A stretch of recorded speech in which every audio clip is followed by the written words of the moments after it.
Hi, I'm Dr. Mary Dean Atwood.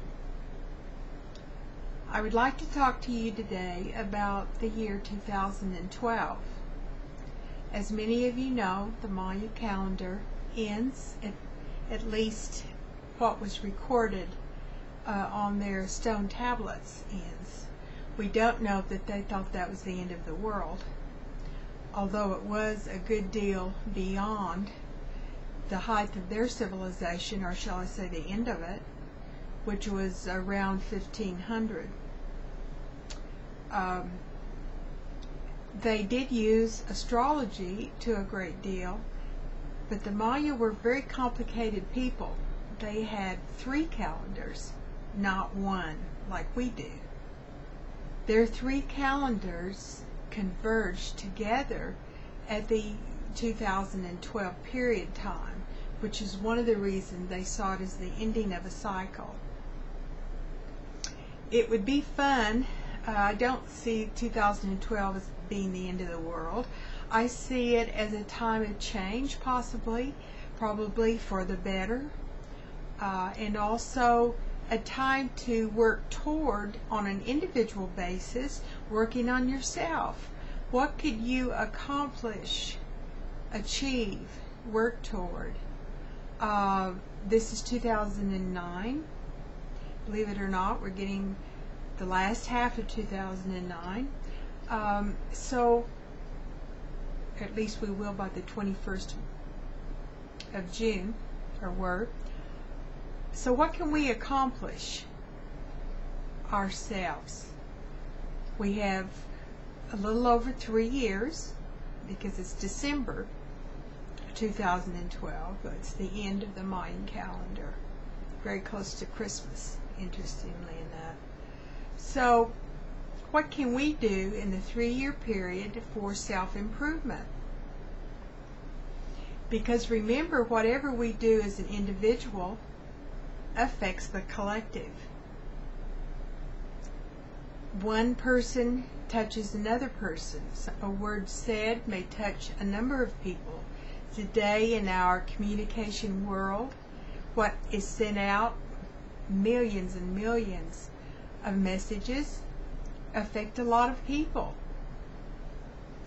So I ask you to dwell on what you could do in 3.5 years to improve yourself, maybe a relationship, improve a family situation, improve your career, whatever goal is foremost on your mind.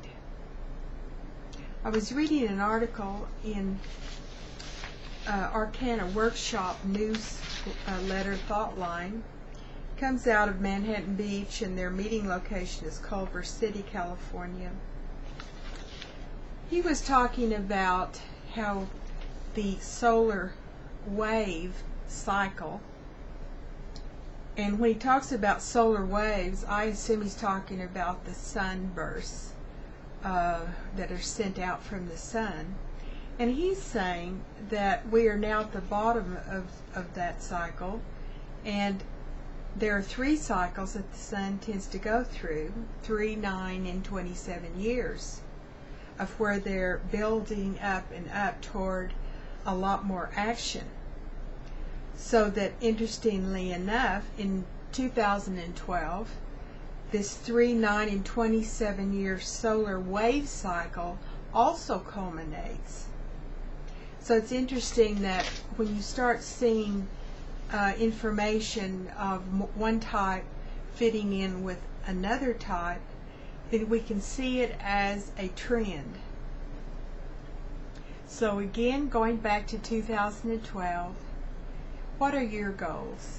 I personally have a book, and it's actually, interestingly enough, about the Maya, which I started working on in 2002, more or less finished it in 2005, and still haven't done anything with it. So my goal would be to finish that project, which ties in nicely with the Maya. Thinking of your own project, first of all, think, what is the one thing that you need most of all, beyond any other, to take care of, to deal with, to work on, to look forward to. Plan your goal, set it in your mind, and then sometime when you're by yourself, write down the steps that you are going to need to do to finish this task. Wouldn't it be exciting to have your own personal triumph? And that's the way I'm going to see 2012, because a change, more or less like we have going right now in the United States, and of course whatever affects the United States affects the world, because we're all interrelated now in so many ways. So plan your steps and think of 2012 as an exciting time in which there will be many breakthroughs, improvements, and you'll be one of them. Thanks for joining me. You can visit me on my website, mindbodyspiritheal.com. Bye for now.